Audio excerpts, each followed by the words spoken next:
계속해서 우리는 어떤 교회입니까? 라는 주제를 가지고 우리 함께 은혜를 나누고 있습니다.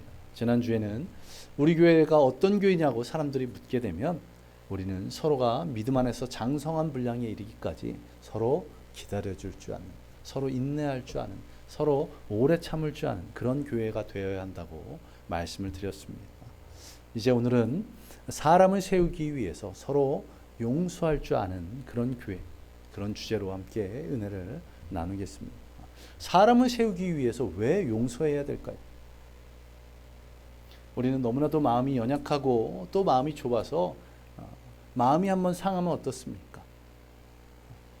그것을 다시 회복하기가 굉장히 쉽지 않습니다. 안타깝게도 세상에서는 이런 표현은 좀 그렇지만 서로 다투더라도 소주 한 잔 나누면서 이게 되는데 교회에서는 그런 것들이 잘 안 되는 그런 일들을 보게 됩니다.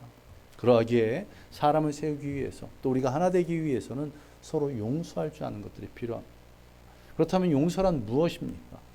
사전적 정의를 보면 상대방의 허물이나 과실을 눈감아 주거나 혹은 그 책임을 면제해 주거나 관계를 회복시켜 주는 것, 이것을 말합니다.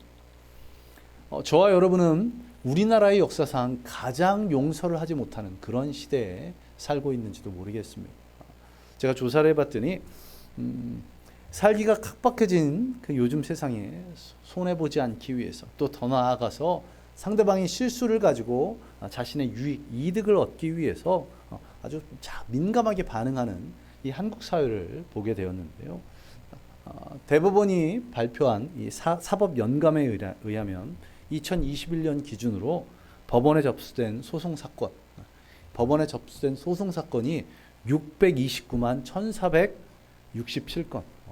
깜짝 놀란 일입니다. 5,200만 인구가 있는데 1년에 629만 건, 630만 건에 가까운, 이 자리에 소송 건 사람 한 분도 안 계신데 한 8명 중에 한 명이 소송을 걸고 있는, 한 명이 그래 여러 건 걸고 있는 그런 걸 수도 있겠죠. 또 이게 이런 것도 있습니다. 누적된 것. 재판이 한 해에 끝나지 않기 때문에 누적된 것이 있긴 하겠지만 그래도 너무 심각한 상황입니다. 인구 대비로 일본과 따져보면 이 소송 건수가 5배나 더 많다고 합니다. 인구가 우리나라보다 2배 이상이 되는 일본도 300여만 건밖에 되지 않는데 우리는 거의 5배. 더 심각한 것은 무엇이냐면 용서하지 못하는 아주 직접적인 것과 연결된 고소 고발, 경찰에 고소하고 고발하는 것. 이것은 1년에 50만 건이 넘었다고 하는데요. 이것은 일본과 비교하면 155배. 155배나 되는. 우리나라 사람들이 얼마나 용서를 못하고 있는지를 알 수 있는 것입니다. 그리고 이렇게 용서하지 못하는 것은 안타깝게도 우리 그리스도인들도 예외가 아니라는 겁니다. 교회에서 아픔이 있고 또 교회가 깨지는 가장 큰 이유 가운데 하나가 무엇입니까? 서로 이해하지 못하고 서로 용서하지 못하는 것. 우리도 용서하지 못하는 것 때문에 아픔을 직접적으로 경험해 보지 않았습니까? 그런데 우리는 왜 이렇게 용서하지 못할까요? 우리가 다른 사람을 용서하지 못하는 이유에 대해서 어떤 글에서 이렇게 표현하고 있는데 이분이 목사님이신지 평신도신지는 모르겠는데 분명한 것은 그리스도인이십니다. 누군지도 제가 거기에 출처가 기록되어 있지 않아서 누군지는 모르는 분인데요. 자, 이렇게 표현했습니다. 우리가 다른 사람을 용서하지 못하는 이유. 우리가 용서하지 못하는 이유는 다른 사람이 나에게 저지른 죄보다 내가 더 커다란 죄를 저질렀으며 내가 다른 사람에게 베풀어야 하는 용서보다 내가 더 커다란 용서를 받았음을 이해하지 못하고 있기 때문이다. 내가 더 큰 죄인, 내가 더 큰 용서를 받았음을 망각하고 있기 때문에, 그것을 깨닫지 못하고 있기 때문에 내가 용서하지 못하고 있다. 이렇게 표현하고 있습니다. 하나님께서는 용서에 대해서 어떻게 말씀하고 계실까요? 성경에 보면 용서장이라고 표현할 수 있는 그런 성경이 있습니다. 아마 처음 들어보셨을 텐데요. 마태복음 18장을 보시면 거의 전체의 내용이 용서에 대한 내용을 다루고 있습니다. 우리가 너무나 잘 알고 있는 말씀이죠. 그때 베드로가 나와 이르되 주여 형제가 내게 죄를 범하면 몇 번이나 용서하여 주리이까? 7번까지 하오리이까? 이게 예수님께 베드로가 하는 질문인데 굉장히 의기양양해서 말하는 것이었을 것입니다. 당시 유대인들을 가르치는 랍비들은 3번 용서하라고 그렇게 가르침을 주고 있었기 때문에 예수님, 우리가 7번 정도 용서하면 되겠습니까? 라고 하는 그게 굉장히 대단한, 당시의 가르침을 2배나 뛰어넘는 그런 용서이기 때문에 의기양양하게 이 정도면 되지 않겠습니까? 라고 예수님께 그렇게 질문한 것입니다. 그런데 예수님께서 무엇이라고 말씀하십니까? 예수께서 이르시되 7번뿐 아니라 7번을 70번까지라도 할지니라. 맨날 이게 헷갈리죠. 70번이 7번인지 7번이 70번인지 7번이 70번. 예. 이 말씀이 마태복음 18장 21절 22절에 기록되어 있는 그 말씀입니다. 그리고 이 다음에 바로 그 유명한 1만 달란트 빚진 자에 대한 그 비유를 말씀하고 있습니다. 너무나 잘 알고 계시지만 한번 설명해 드리면 1만 달란트를 빚진 자가 잡혀왔습니다. 그 엄청난 금액을 갚을 길이 없어서 그 주인이 너의 처와 자녀들 가진 모든 것을 다 팔아서 빚을 갚으라고 할 때 이 사람이 엎드려서 제발 빚을 갚겠으니 한 번만 용서해 달라고 그렇게 애원합니다. 그러자 이 주인이 어떠한 은혜를 베풉니까? 그 1만 달란트 빚진 것을 다 탕감해 주었습니다. 나 일해서 빚을 갚으라고 하는 것이 아니라 죽을 때까지 일해서 빚을 갚으라고 하는 것이 아닌 그것을 용서해 준 겁니다. 그런데 거기서 나와서 지나가다가 누구를 발견하게 됩니까? 자신에게 100데나리온 빚진 자. 그리고 그가 조금만 말미를 달라고 하자 어떻게 합니까? 그를 감옥에 쳐넣는. 그 모습을 그 이야기를 주인이 듣고는 어떻게 합니까? 이 사람도 감옥에 넘겨졌다는 그런 비유인데요. 자, 1달란트가 6,000데나리온입니다. 그러면 100데나리온의 몇 배입니까? 1달란트가 60배, 6,000데나리온이니까 60배. 거기에 1달란트가 아닌 1만 달란트입니다. 어떻게 된 겁니까? 어느 정도입니까? 60배에 또 1만을 곱하면 60만 배. 정말 엄청난 은혜를 경험했음에도 불구하고 작은 것을 용서하지 못하는 그런 인간의 연약한 모습을 말씀하고 있는 것입니다. 자, 용서하면 떠오르는 성경의 인물들 있습니다. 구약에서는 모세, 요셉, 요셉도 있지만 다윗은 요셉은 한 번으로 그쳤지만 다윗은 어떻습니까? 죽이기 위해서 계속해서 쫓아다녔던 사울, 그 사울을 직접 죽일 수 있는 기회가 2번이나 있었습니다. 2번이나 있었음에도 불구하고 그가 어떻게 합니까? 하나님께서 하나님의 기름 부음을 받은 자를 어떻게 해할 수 있겠느냐? 그러면서 용서하는 것을 보게 됩니다. 자, 누군가 약간의 스트레스만 주더라도 어떻습니까? 우리는 똑같이 해주고 싶은 그런 마음이 들진 않나요? 또 누군가에서 조금만 손해를 보면 그 이상의 보상을 받아내고 싶어하는 것이 우리의 마음입니다. 그런데 다윗은 자신을 죽이려 했던 사울을 용서하고 있습니다. 또한 신약에 보시면 신약에서는 누구가 떠오르십니까? 스데반 집사. 자신을 죽이려 했던 그들을 위해서 어떻게 기도하고 있습니까? 억울한 누명, 신성 모독이라는 억울한 누명을 쓰고 돌에 맞아 죽기 직전, 돌에 맞고 있는 그 상황에서 하나님께 이렇게 부르짖습니다. 주여, 이 죄를 그들에게 돌리지 마옵소서. 서로를 기꺼이 용서할 줄 아는 저와 여러분 되시기 바랍니다. 우리 야고보서 4장 11절 12절 말씀을 우리 자막을 보면서 함께 읽겠습니다. 야고보서 4장 11절 12절 말씀입니다. 함께 봉독합니다. 시작. 형제들아 서로 비방하지 말라. 형제를 비방하는 자나 형제를 판단하는 자는 곧 율법을 비방하고 율법을 판단. 내가 만일 율법을 판단하면 율법의 준행자가 아니요 재판관이로다. 입법자와 재판관은 오직 한 분이시니 능히 구원하기도 하시며 멸하기도 하시는. 너는 누구이기에 이웃을 판단하. 용서하지 못하는 가장 큰 이유 가운데 하나가 우리가 판단하고 정죄하기 때문입니다. 그래서 하나님께서는 이 야고보서 말씀을 통해서 서로 판단하지 말 것을 말씀하고 있습니다. 판단하게 되면 어떤 문제가 생깁니까? 바로 갈등이 시작되고 갈등을 통해서 오해가 불거지고 그것을 통해서 다툼이 이루어지게 됩니다. 우리는 어떤 사람이라고 말씀하고 있습니까?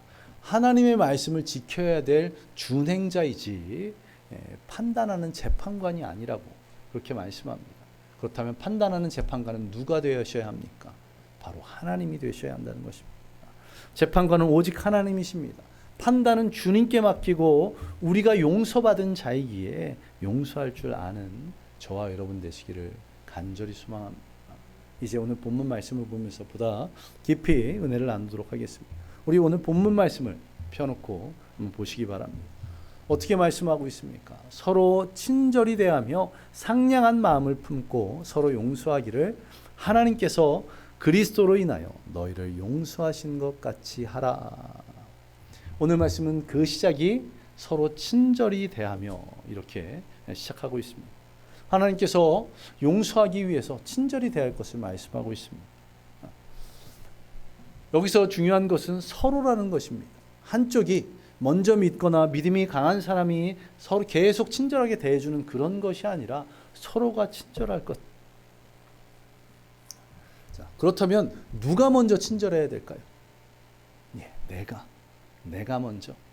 그리고 내가 먼저 친절하게 될 때 웃는 나대 침 못 뱉는다고 상대방도 우리를 친절하게 대할 줄로 믿습니다. 내가 먼저 친절하면 나를 대하는 사람도 친절하게 할 것입니다. 그리고 우리 모두가 친절하기를 간절히 소망합니다. 그리고 이 친절하면 어느 정도의 친절함일까요? 성경은 친절에 대해서 사랑과 연관시키는 것을 볼 수 있는데요. 고린도전서 13장 4절에 보시면 사랑의 정의에 대해서 말씀하고 있죠. 사랑은 오래 참고 사랑은 친절하며 이렇게 말씀하고 있습니다. 이처럼 친절은 사랑과 연관된, 그래서 이 친절은 친절한 척하는 것이 아니라는 것입니다.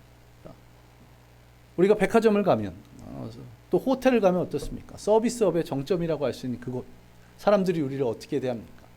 아주 밝은 미소로 고개를 숙이며. 제가 한번 서울에 있을 때 현대백화점에 오픈하는 시간, 그때 10시인지 11시인지 하여튼 오픈하는 시간에 들어갔는데 깜짝 놀랐습니다. 오픈하는 시간에 문이 딱 열리면서 제가 한 3번째 정도로 들어갔었는데, 물론 오해는 하지 마시기 바랍니다. 오픈런 뭐 이런 거 그럴 돈이 없는 사람이에요. 예, 그런 게 아니라 그 현대백화점을 지나서 코엑스를 가려고 이제 빠른 길로 가다가 보니까 현대백화점을 어쩌다 보니 지나게 됐는데요. 그 직원들이 제복을 입고 한쪽에 한 5-6명씩 일렬로 서가지고 이렇게 허리 각도도 예술입니다. 어떻게 그 인원이 정확하게 약 한 40도에서 30도 뭔가 굉장히 큰 대접을 받는 왕궁의 왕이 입장하는 느낌을 받는 그런 심정이었습니다. 자, 그런데 그것은 짜여진 매뉴얼대로 하는 겁니다. 저를 위해서 정말 왕을 입장하는 그런 마음으로 하는 것이 아니라 어떻게 보면 약간 슬프지만 기계적으로 짜여진 매뉴얼대로 하는 것. 거기에는 요즘 표현으로 하면 뭐가 없는 건가요? 영혼이 없는 것. 영혼이 없는 것. 자, 우리가 해야 될 친절은 사랑에서 비롯된, 그래서 주님의 사랑으로 친절한 행동뿐만 아니라 마음까지도 친절한 그것을 행해야 됩니다. 그리고 이 친절을 공동번역이나 새번역 성경에서는 너그럽고 따뜻하게 이렇게 번역하고 있습니다. 서로 사랑함으로 너그럽고 따뜻하게 그러므로 용서할 줄 아는, 그리고 용서받을 줄 아는 저와 여러분 되시기를 간절히 소망합니다. 그리고 다음으로 어떻게 말씀하고 있습니까? 서로 불쌍히 여기라고 말씀하고 있습니다. 불쌍히 여기는 것. 왜 불쌍히 여겨야 될까요? 용서의 그 시작이 불쌍히 여기는 것에서 시작되기 때문에 그렇습니다. 서로를 향해서 불쌍히 여기는 것, 서로를 향한 긍휼한 마음이 있을 때 용서할 수 있게 된다는 것입니다. 불쌍히 여길 때. 왜 불쌍한 마음이 생길까요? 상대방이 나에게 상처를 줬는데, 아픔을 줬는데 왜 불쌍한 마음이 생길까요? 그 사람에 대해서 사랑의 마음을 품고 너그러운 마음을 품고 그 사람에서 조금씩 더 알아가다 보니까 저 사람이 왜 그런 행동을 했는지, 왜 그런 말을 했는지 그것을 알게 되는 겁니다. 그의 연약함, 그의 부족함들을 알게 되다 보니까 긍휼한 마음이 생기는, 그래서 용서할 수 있게 되는 것입니다. 지난 수예배 시간에도 말씀드렸지만 저와 함께 동역했던 후배 사역자가 굉장히 독특했었습니다.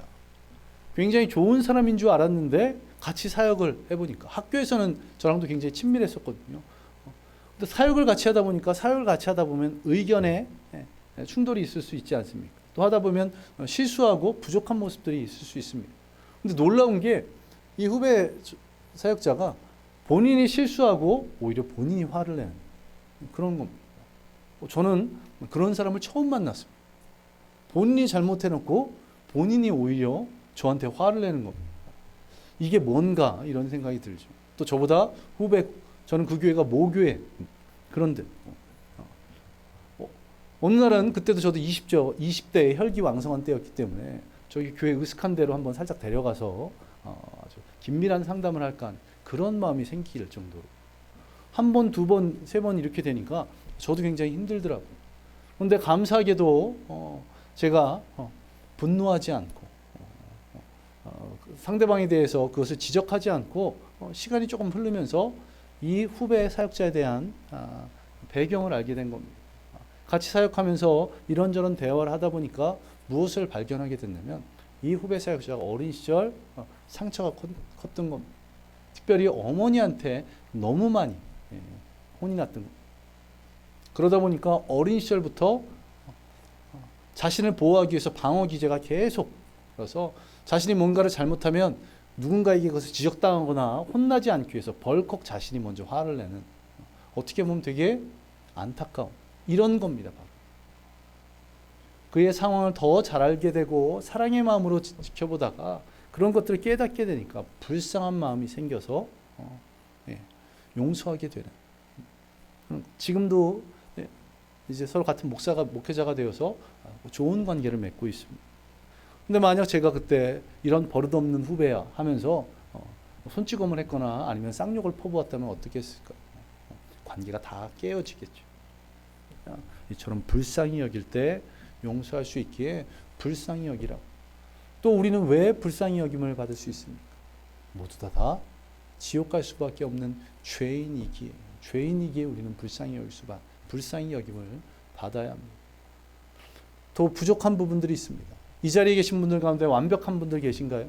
단 한 분도 없을 것입니다. 모두가 다 부족한 부분들이 있습니다. 그러하기에 서로를 불쌍히 여길 줄 알아요. 그의 행동과 그의 말 가운데 저런 부분 때문에 저런 행동을 하고 저런 말을 하는구나 하고 불쌍히 여길 줄 알아 기꺼이 용서할 줄 아는 저와 여러분 되시기를 간절히 소망합니다. 그리고 마지막으로 하나님께서 그 용서할 때 어떻게 용서하라고 말씀하고 계십니까? 하나님이 그리스도 안에서 너희를 용서하신 것 같이 하라고 그렇게 말씀하고 계십니다. 주님께서 우리를 용서하셨던 것처럼 하나님께서 독생자 예수 그리스도를 이 땅에 보내셔서 죽기까지 우리를 용서하셨던 것처럼 그렇게 우리가 서로 용서하라고 그렇게 말씀하고 계십니다. 우리는 이렇게 할 수 없을 것 같은데 왜 이 정도의 까지의 용서를 우리에게 요구하실까요? 자, 오늘 본문의 앞에 구절들을 한번 살펴보시기 바랍니다. 눈으로 한번 앞에 구절들을 쭉 보시기 바랍니다. 교회 안에 어떤 일들이 벌어지고 있다고 말씀하고 있습니까? 또 어떤 사람이 있다고 그렇게 말씀하고 있습니까? 교회 안에 분노하는 사람이 있다는 겁니다. 교회 안에 놀랍게도 도둑질하는 사람이 있다는 겁니다. 또한 교회 안에 막말을 하는 사람, 또 악독, 노함, 분냄, 떠듬, 비방 이런 각양각색의 사람들로 인해서 여러 가지 일들이 벌어지고 있다는 겁니다. 주님께서 생각하시는 교회, 우리가 생각하고 있는 이상적인 교회, 좋은 교회 하면 어떤 것이 떠오르십니까? 사랑과 은혜가 넘치는, 세상 말로 표현하면 성인 군자들이 모여서 아무런 문제가 없는 아주 아름다운 교회를 생각할지 모르겠지만 우리가 알아야 될 것은 교회는 천국이 아니다. 교회엔 누가 모여 있습니까? 내가 있습니다. 나는 어떤 사람입니까? 죄인입니다. 죄인들이 모인 곳이 바로 교회입니다. 죄인들이 모인 곳. 그래서 교회는 어떤 곳이냐면 죄인들이 모인 곳이기 때문에 앞서 말씀드렸던 것처럼 분노하는 사람, 도둑질하는 사람, 막말하는 사람, 악독, 노함, 분냄, 떠듬, 비방, 여러 가지 사람들이 여러 가지 문제들을 일으키고 있는 것이 바로 교회입니다. 그런데 그런 교회에서 어떤 일이 벌어져야 됩니까? 그런 교회에 하나님의 은혜가 임하고 그 하나님의 은혜로 말미암아 변화되고 치유를 경험한, 그래서 죄인들이 의인되는 영적인 병원 되어야 하는데, 그러하기 위해서 우리가 서로 용서할 줄 알아야 된다는 거예요. 내가 주님께 은혜 받은 자이기에, 내가 주님께 사랑받은 자이기에 기꺼이 용서할 줄 알아요. 나를 향해서 분을 내는 사람, 도둑질하는 사람, 막말을 하는 사람, 비방하는 사람, 그럴지라도 내가 죄인된 내가 용서받았기에, 그러한 은혜와 사랑을 경험했기에 기꺼이 용서할 줄 아는 저와 여러분 되시기를 간절히 소망합니다. 그리고 이렇게 서로를 용서할 때 사람을 세워가게 될 줄로 믿습니다. 주님이 우리를 용서하신 것처럼 예수 그리스도를 본받아, 또 성경의 인물들, 또 우리의 믿음의 선배들을 본받아 기꺼이 용서하는 저와 여러분 되시기를 간절히 소망합니다. 이제 말씀을 정리하겠습니다. 우리 교회가 사람을 세우는 교회 되기 위해서 또한 서로를 세워가기 위해 용서하시기를 간절히 소망합니다. 내가 주님의 은혜를, 내가 주님의 사랑을 받았기에, 또 주님의 용서를 받았기에 서로 친절함으로, 너그럽고 따뜻함으로, 또 서로를 불쌍히 긍휼히 여김으로 용서할 줄 아는 그런 저와 여러분 되시기를 간절히 소망합니다. 우리 가운데 용서함을 통해서 한 명 한 명을 세워나가는, 아니 어쩌면 우리는 용서라는 표현 자체를 쓰지 말아야 될지도 모르겠습니다. 우리도 죄인이기에 무슨 죄인이 죄인을 용서할 수 있단 말입니까? 용서는 주님만이 하실 수 있는, 그러하기에 우리도 기꺼이 그 주님의 뜻을 따라 마음 문을 활짝 열고 서로를 사랑으로 품을 줄 아는 그런 귀한 믿음의 관계가 저와 여러분 되시기를 간절히 소망합니다. 우리 함께 기도하겠습니다. 하나님, 오늘도 우리에게 이런 귀한 말씀을 주셨기에 주님, 우리가 서로를 용서할 줄 아는 표현이 이것밖에 없기에 다른 표현을 쓰기 어렵다. 용서할 자격도 되지 않지만 주님이 우리를 용서해 주셨기에 우리도 용서할 줄 아는 자들 될 수 있도록 서로 친절함으로, 너그럽고 따뜻함으로, 서로를 불쌍히 긍휼히 여김으로 말미암아 또한 내가 주님께 용서받은 자이기에, 내가 은혜 받고 사랑받은 자이기에 그 은혜와 사랑을 베풀며 기꺼이 용서할 줄 아는 우리 모든 성도들이 되도록, 그렇게 서로 용서함을 통해서 사람들을 세워가는 그런 귀한 교회가 되도록 우리 함께 기도하겠습니다. 기도합니다. 아버지 하나님, 내 마음속에 누군가를 향한 분냄이 있습니다. 내 마음속에 상처가 아직도 치유되지 않고 있습니다. 그 사람을 볼 때마다, 그 사람을 만날 때마다, 생각할 때마다 분노가 하죠. 주님, 우리가 용서할 줄 아는 자 되기 원합니다. 죄인된 너무나도 연약하고 부족한 나를 주님께서 은혜와 사랑으로 용서해 주셨습니다. 독생자 예수 그리스도를 십자가에 달려 죽기까지 우리를 용서하신 그 사랑, 그 은혜, 우리가 그것을 경험했기에 우리도 기꺼이 용서할 줄 알게 되고, 우리가 누군가를 판단하고 정죄하는 것이 아니라 내가 용서받은 자에게, 나도 죄인이기에 용서하고 서로 친절하고 또 너그럽고 따뜻하게 대함으로, 또 서로를 불쌍히 여기고 긍휼히 여김으로 말미암아 용서할 줄 아는 그런 성도들 되게 하시고, 그런 용서하는 성도들이 모여서 서로를 세워가며 그것을 통해 서로 하나 되어서 주님 맡겨주신 비전과 사명들을 온전히 감당하며 주님이 맡겨주신 그 사명을 이루기 위해서 사역들을 온전히 감당해 나가는 우리 교회가 되도록 주여 인도하여 주옵소서. 기꺼이 용서할 줄 아는, 아니 당연히 용서해야 하는 우리 모든 성도들 되도록 주여 역사하여 주옵소서. 주님께서 우리 교회 가운데 이 귀한 은혜를 부어주심을 믿으며 이 모든 것 예수님 이름으로 기도드리옵나이다. 아멘. 아버지 하나님, 감사드립니다. 오늘도 우리에게 귀한 은혜를 부어주셔서 예배 가운데 말씀하여 주시고 그 말씀을 통해서 용서할 줄 아는 자들 되게 하시니 감사드립니다. 우리가 용서받았기에 그 하나님의 은혜와 사랑을 경험했기에 우리도 용서하는 자들 되게 하여 주시고 서로 용서함으로 말미암아 모든 갈등과 다툼이 사라지고 또한 상처가 회복되고 또 그것을 통해서 사람이 세워지고 그것을 통해서 하나님 맡겨주신 비전과 사명을 온전히 이루어가는 우리 교회가 되도록 주여 역사하여 주시옵소서. 주님, 또한 드려진 예물들이 있습니다. 그 손길들 축복하여 주시옵소서. 그 어느 때보다 어렵다는 이 시대에 주님께 믿음으로 예물 드리오니 주님께서 그들의 모든 필요를 채워주시고 삶 가운데 날마다 은혜를 부어 주시옵소서. 또한 그 드려진 예물들 하나님의 인도하심 따라 귀한 곳에 사용되고 하나님 나라를 위해서 주님의 몸된 교회를 위해서 귀하게 쓰여지게 주님 사용하여 주시옵소서.